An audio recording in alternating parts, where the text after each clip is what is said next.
in the US in particular, there's all of these mental game like buzz phrases, things like slow the game down, one pitch, one play at a time, control the controllables, next pitch, next play mentality, all sorts of different ones. And I think if you peel back the layers, a common thread amongst each of those is your ability to pay attention to the present moment helps you do all of those things. And so for us, mindfulness is kind of the way in which you can practice those kind of mental game axioms. Welcome to the Elev8 podcast. Thank you for tuning in. Whether you've tuned in to elevate your mindset, your game, or just your day, you have found the right place.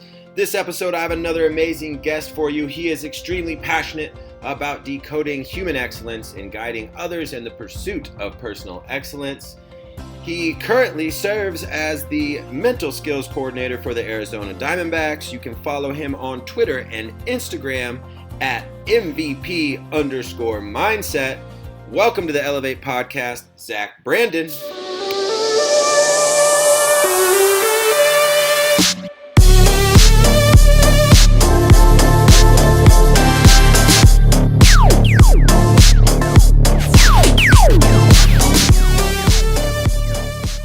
Yeah, thanks for having me, Tyler. I've been really looking forward to chatting more. Definitely. We are grateful to have you. It's also Thanksgiving week. So let's start by talking a little bit about gratitude. Grateful to have you on. Gratitude, is it a mental skill worth developing, and can it help us when we, per se, step into that batter's box? Yeah, this is a timely question, as you mentioned, as we're here at Thanksgiving week. And I really love talking about gratitude. It's something that I think is a tremendous value for anybody, not just athletes, but for any individual. And that's one of, I think, the fun things about our field is we often talk about mental skills or concepts that can be applicable between the lines, right, in a game performance setting. But really, this is a practice that practicing gratitude is something that anybody can benefit from. And it's where I think mental skills can kind of cross over into life skills in a sense and applications to the everyday people. So when I think about gratitude, I can't help but think about, there was a research study where they looked at people and they had them write down 3 things that they were grateful for 3 days, or for 3 weeks, I'm sorry. So every day, 3 things that you're grateful for, 3 weeks. And the results were pretty astounding. They found all sorts of positive changes. People weren't just more optimistic. They weren't just feeling increases in psychological well-being, but we actually saw differences in brain chemistry, things like dopamine production. So that's from a science perspective. So we know that there's a ton of evidence for it. And one of the things that I think about often is gratitude's relationship with happiness, right? Like everybody wants to talk about how do we become happier, and particularly here in 2020, which has challenged most of us in many ways. And I think it's not happiness that allows us to be grateful, but it's a gratefulness that allows us to be happy. So I think there's a ton of value in it. One of the things that I think is an exercise that someone could do is just taking time to think about not just someone, something, or somewhere in your life that you're grateful for, but also imagine if that person or that thing didn't exist. Like, what if things like, what if they were removed from your life? And I think it just provides some really nice insight. So I think we're all going to be afforded the opportunity to practice this over the next week, as most often we do here in the States with the Thanksgiving holiday. But I definitely think it's a skill worth developing. And just lastly, I would say that if anybody, one of the researchers that I look to a lot is Dr. Nicole Gabbana. She's at the University of Massachusetts, and she is their director of sports psych, and she's done a lot of work in this area. And I think for anybody that's interested in learning more, she'd be a great resource. Great stuff. If you can't tell, if you listen to enough episodes of this podcast, you know why I've got Zach on. I love to geek out about mental skills and performance and those kind of things. What led you yourself to becoming a mental skills coordinator with the Arizona Diamondbacks, and tell us a little bit about that role as well. Sure. Yeah. I think it was really the kind of the merging of two passions. Like one, just this fascination with the mind and psychology, how it works, the more we study it, the more we realize how many things we don't realize, how powerful it can be. And then sports, I think, have always been a pretty integral part of my life, and wanted to kind of find a career where I could blend those things together to help other people. And little did I realize that mental skills, sports psychology, there was a whole field out there with people that were doing this work on a regular basis. So those were kind of those passions that merged together.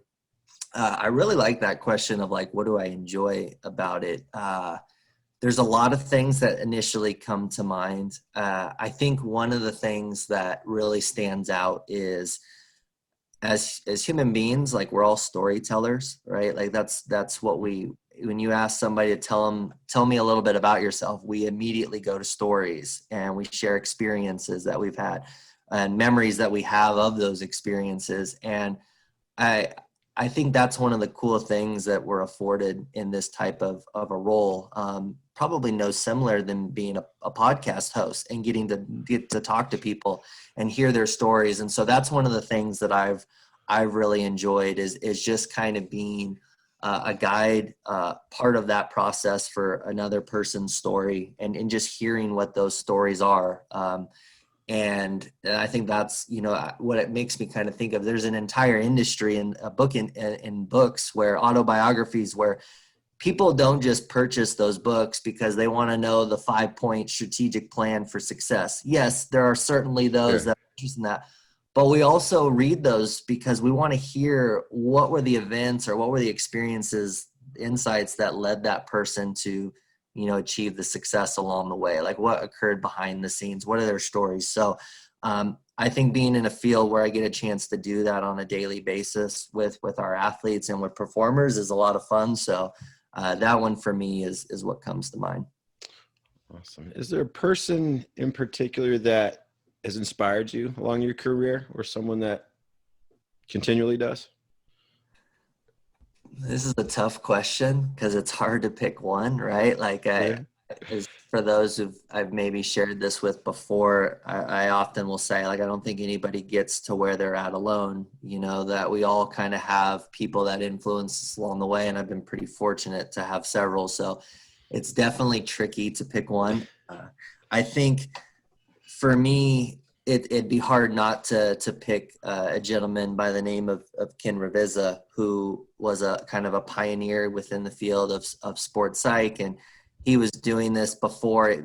I think obviously there's still work to be had in terms of normalizing it across sports and different levels, but he was out there doing it before anybody really knew what it was, and when it still had a pretty significant stigma. So I reference him because I was really fortunate to get a chance to spend some time with him before he passed away a couple years ago. Awesome. And he's had a pretty significant influence on my life. And certainly I think not just myself, but I think a lot of us would not be able to do this on a day-to-day basis as a career without people like him who've kind of helped pave the way. And we're fortunate enough that I think one of the characteristics that I really admire about him, as well as many others, is they're willing to contribute to the field of as a whole, sports psychology as a whole, where they were willing to share and peel back the curtain of the work that they were doing. Some people will keep things very close to the chest, and I've really admired his willingness to share his insights, share his lessons learned, the successes, the failures, and I try to I guess re-echo that in my own career in some ways. I want to say that I know of. I think you're the third student of Ken's that I think has been on the podcast. Very cool. And I think one of the things you can tell me your opinion. I think one, besides the many Kenisms and all those things, the way he taught in a classroom and then brought it to the field instead of just being, I think, sports psychology stuck in the classroom and without practicality. Can you talk a little bit about maybe that kind of magic of how you get science into the mind of the athlete? That's really well said. No, what you just described is something that I found myself sharing with students or people interested in pursuing sports psych. Is I think there's a difference between being able to speak sports psychology and being able to speak the mental game of baseball, right? Or fill in the blank with whatever Sure. performance setting you work in. And I think that's something that people like Ken did exceptionally well, is they were able to translate these things that people are researching, that people are developing these theories around. He was able to translate it in a way where it was digestible for the consumer, in this case a lot of baseball players, as well as practical. Like, I think that's something that's also certainly essential too, is there's, the more we live in this world now where people like to talk about hacks and whatnot, and we don't have to get into the nuances of that, which I have different opinions on. But I think like a big thing that it taps into is you have to be able to make things practical for those that you're serving. Otherwise, you're just going to create even more potential barriers for them to implement the work. So I think that's something that's really essential for all of us in any setting, really, but especially in sports psych. Is there a topic or mental tool right now that you've just kind of been fascinated, or just kind of keeps you thinking about it right now? Yeah, gosh, well, one thing I've learned about myself is I get very fixated on a lot of different things. Like, my mind is kind of like popcorn, where it's like, what's the new flavor of the week, if you will, and it constantly changes. But I think one in particular that I've really been trying to read more about, trying to learn more about, is I think what role our emotions play in not just performance, but in life. And Right. what I think is interesting about it is emotions can be kind of this taboo topic within daily conversations, right? People are often very unwilling to acknowledge what they feel to themselves, or especially to other people. And I think what you find is that the more that takes place, the more we struggle with our emotions, and the deeper, the deeper we try to or the more we try to resist them, the deeper we sink. You can kind of equate it to like quicksand Yeah. almost. And I think our emotions, regardless of which ones we're referring to, they all provide a different purpose. They all provide potential value, which is really interesting when you start to peel back the layers and you think about most of our emotions are what we would consider negative or uncomfortable, right? Like things like fear, things like sadness, things like anger. Those are all things that I think kind of have this negative connotation to them. And yet, when we exert all this energy trying to resist them rather than embrace and channel what they offer us, it can be exhausting. So that's something that I've been thinking about a lot, particularly around fear. Like, fear is the one that nobody likes to talk about. Some people, what I think is it's probably more discussed than we realize, but we don't use the term fear because it's not kosher for us to say that, oh, I'm afraid.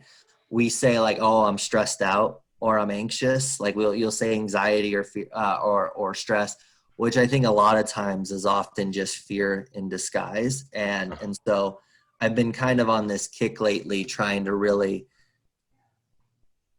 think about how can we change our relationship with fear, and learn how to embrace it, learn how to channel it, because we only, as we know, we only get one performance here in life, and there's going to be a lot of fear along the way, whether you're an elite athlete or whether you're a parent, whether you're a coach or a leader, or anyone. We all experience fear. So we're far better off learning how to embrace it, learning how to channel what it provides for us, than try to resist it along the way. So that's probably the one area, emotions, and most notably fear, that I'm really on this kick on. I like it. That's great stuff. Good insight. I always like to, how can we move from emotion back to energy? And I think that, like you said, we if you say someone's emotional, it has what connotation it has, right?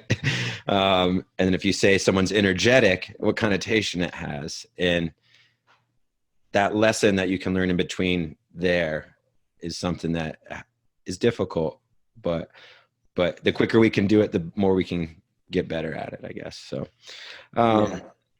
you talked about popcorn. I'm a little bit like popcorn. I think we all are in this distracted day and age.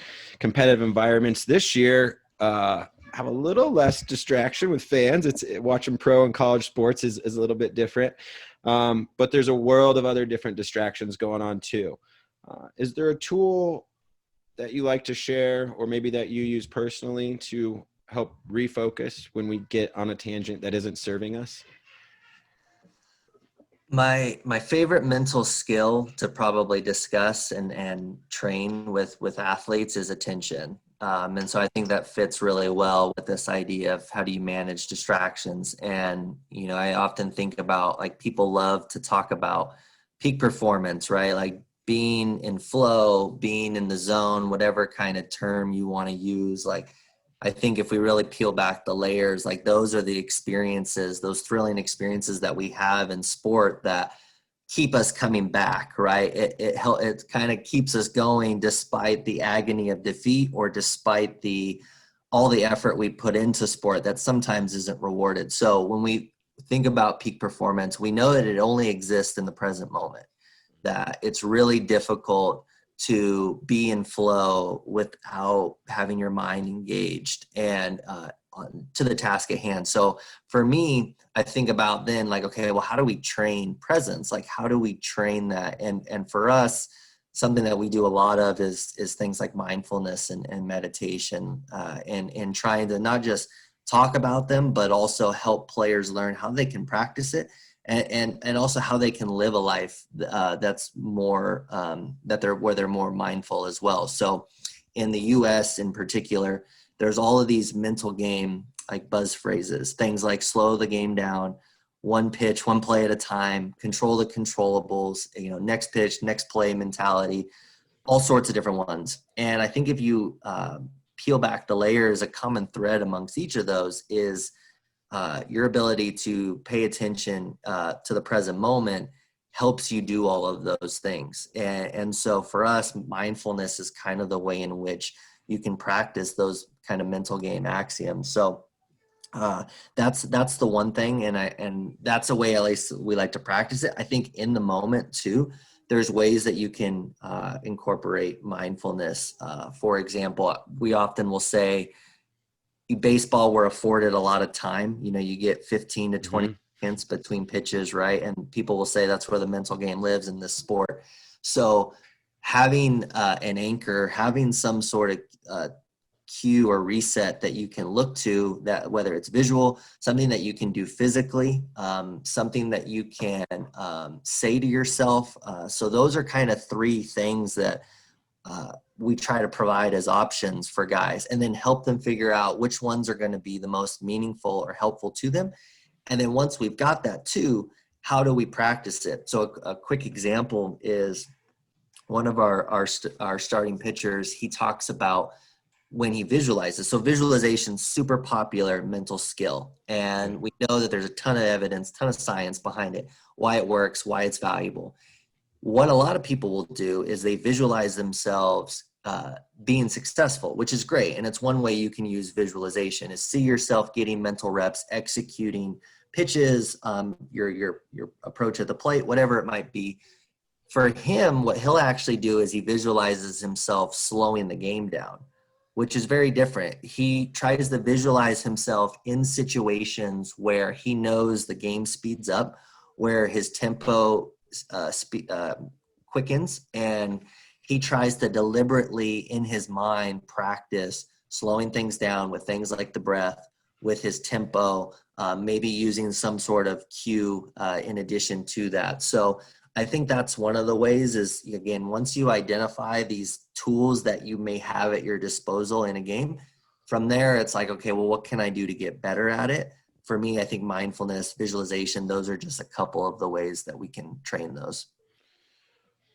What do you observe as one of the greatest separators when it comes to mental skills? Obviously, at the major leagues, there's talent abundance, but what is the real mental edge separator that you can see here and there? Good question. I'm trying to still unpack that one, I think, a little bit, myself. And it's kind of like in baseball, for example, you look at a hitter and there's all these nuances. Yeah, you can find some similarities across each guy's swing, but each guy's swing in many ways is like their fingerprint, right? Like they all look Yeah. a little bit different. And I think sometimes we know that there's some core mental skills that are really valuable, but I think the ones that um, you know there's a multitude, and some are strengths versus weaknesses for each different person. So I think the one that really jumps out for me that I've seen, and maybe this year really kind of highlighted it, was this idea of like discipline and kind of how important it is to be consistent in your preparation, consistent in your process, your behaviors, particularly in a game that's a marathon season, right? And I know we only played 60 or so games this year. I tell people I felt like we sprinted a marathon is what it felt. Yeah. And so I think that ability to be disciplined is really challenged in our sport. And I think another thing that goes in hand with that is what's unique maybe about baseball compared to some sports is we're a competition-based sport. So in other words, we train and we compete on the same day. Now you multiply that by 162 games in a season. And I think what's challenging about that is how consistent you can be in your preparation. I think we know can tell us about your consistency and performance. Yet, everybody likes to talk about the amount of times you fail in baseball. Well, if a guy is training, at 2:00 during batting practice, and then he's got to go and play in a game where more often than not you fail as well. Like no one really wants to do that. And so baseball kind of has this long history of training in a way that's a lot easier than the game, for example. But I think one of the things that you see are those who are able to understand what allows them to succeed at 7:00 when the lights come on, and then be relentlessly committed to that in their process, in their preparation. And I think when guys are able to do that over the long haul, that's where, to me, discipline is really what stands out for those individuals. I think reflecting back on my years with the White Sox, people asked, one of my keen observations was just the arrival times, whether it's visitors or players. Said Hall of Famers show up first, all-star players show up second. The rest of the team shows up at around the other hour. Yeah. And it was just, for me, it was seeing Jim Thome kind of, get in there first thing every day. Like, why is he here so early? He's pretty good already. But it was that consistency and that routine. Speaking of guys like Jim Thome, I guess in my opinion, what makes a great leader off the field, more so in the clubhouse and away from the field? What are some things that you find leadership skills in those areas? Yeah. This is an area that I'm really interested in. The more I've in the last couple of years, I've found myself diving more and more into leadership in general, and maybe importantly, like how do we cultivate leadership? But before you even cultivate it, it's getting at what you're talking about. What does it look like? And I think one of the things that we make a mistake of is we kind of take for granted that people know what great leadership looks like. And so I think for me, what does a great leader look like? A quick anecdote is there's a gentleman who's done a lot of research in this area by the name of Sam Walker. And he wrote the book, The Captain Class, which I'm sure people listening or yourself have either heard or read. He does a great job of kind of breaking down, the best teams of all time, finding out what was the thing that separated them. And in his research, the biggest thing that stood out was these people that served as captains. Now, they weren't necessarily given the title of captain, but the way in which they influenced their teammates put them in roles of influence and what we'd kind of categorize as leadership. So he did a great job of kind of breaking down, what some of those things look like. Part of that is this idea of like going back to emotions, like having, being able to regulate your emotions and manage those is important. Talked about kind of this relentless focus, if you will, and commitment. So again, kind of combining that discipline element and that attention element that we've already kind of touched on. Obviously, there's an element of being able to motivate others with kind of how you carry yourself, a variety of different things. And I've really enjoyed reading some of his work and have got a chance to talk to him a little bit. And that for me is, so I often peel back to that in the sports setting. I think that's a great blueprint that we can look to as coaches, as leaders, to help athletes understand, hey, these are some of the characteristics that we see in great leaders in sports settings. And then once we do that, then it's about, I think, trying to create opportunities for them to lead. And I think that's the thing too. One of the biggest things I think I've learned is a couple years ago, I was like, okay, I feel like I can get to be a better leader just simply by going on Amazon and haphazardly buying leadership books, and reading about. And yes, that can kind of help to some degree, but it's really, once you're in a role that requires you to act like a leader or to perform leadership responsibilities, and then you reflect on that, that's actually where your development as a leader comes from. So I think as coaches, as practitioners, the more we can help provide some of those opportunities for those individuals, I think that's one way in which we can cultivate it once we know kind of what it looks like. So that's one. Just one other quick anecdote that I like. I love Coach K in college basketball. Like, I think Coach K is first class when it comes to leadership. And one of the books that I read a long time ago that I really liked was The Gold Standard. And he talks about the 2008 gold medal Olympic team. And one of the things that he did, and one of the things he talks about, is he gave everybody a notebook in their first meeting, and on the front page was a picture of the gold medal. And he wanted players to know and be reminded daily of what the team's vision was, what their mission, and what it was going to take to get there. And so he talks a lot about standards in that book, and how he says, like, rules don't promote teamwork, standards do. And where I think that comes back to this too is great leadership. There has to be, I think, some element of standards that people are aware of. You can't just, people can't be held, or what's the right word? Like, if people aren't aware of it, they're not going to take accountability for it. Sure. And so I think, right, like setting those expectations and making those clear, I think goes hand in hand with identifying what are those characteristics of leaders, and now how do we become better leaders and promote our team culture. I always had the thought too. I always loved the idea of standards over rules. If a coach creates rules, how do your players move the rules? But if you create standards, there's a way for your players to move up the standards. I like that. Yeah, I like that a lot. And I think that it's like, well, the rules that's going to be fixed. You're already kind of starting from a fixed mindset with some of that. I also definitely, if you're listening to this, Captain's Class, the book he mentioned, fantastic. I read it a while ago. I think maybe I want to see your opinion on this. Because I think when you see leadership books, finding the commonalities is easy. I think one of the things Sam does really well in that book, while presenting common factors that makes great leaders, he also presents the ones that are contrasting.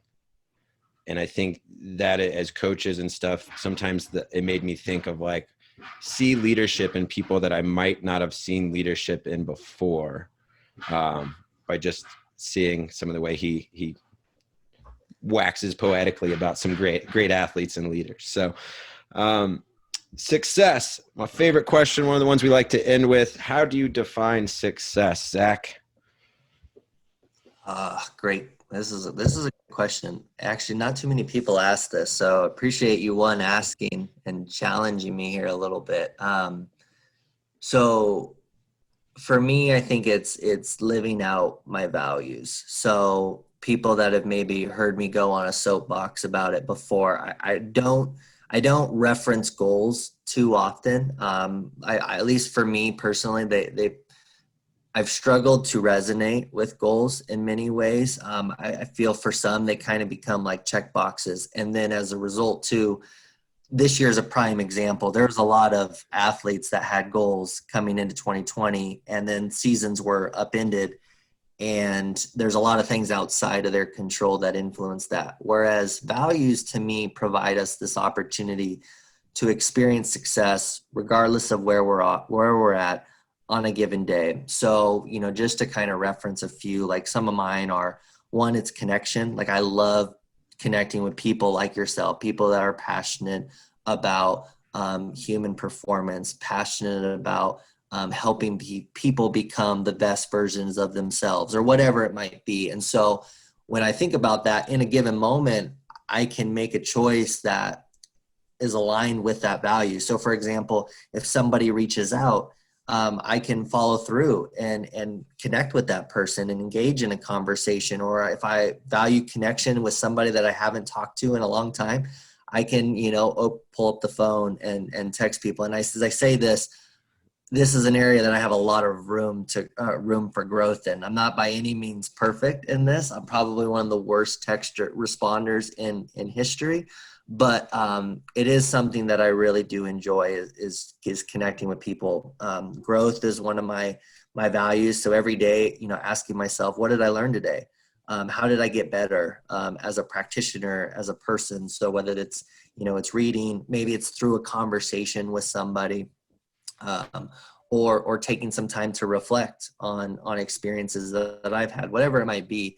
Growth is important to me. And then other one is just kind of this combination of like service and contribution. So I really am passionate about our field and enjoy trying to help others that want to pursue this and do this on a day-to-day basis, and try to find as many ways as I can to kind of share in a sense with those folks. So those are just a few. So for me, success is if I can quote unquote, to use something that I just said don't do, like if I can kind of check the box on a daily basis with those values and did I do something that was in accordance to them, for me, you add that up over time and that's success.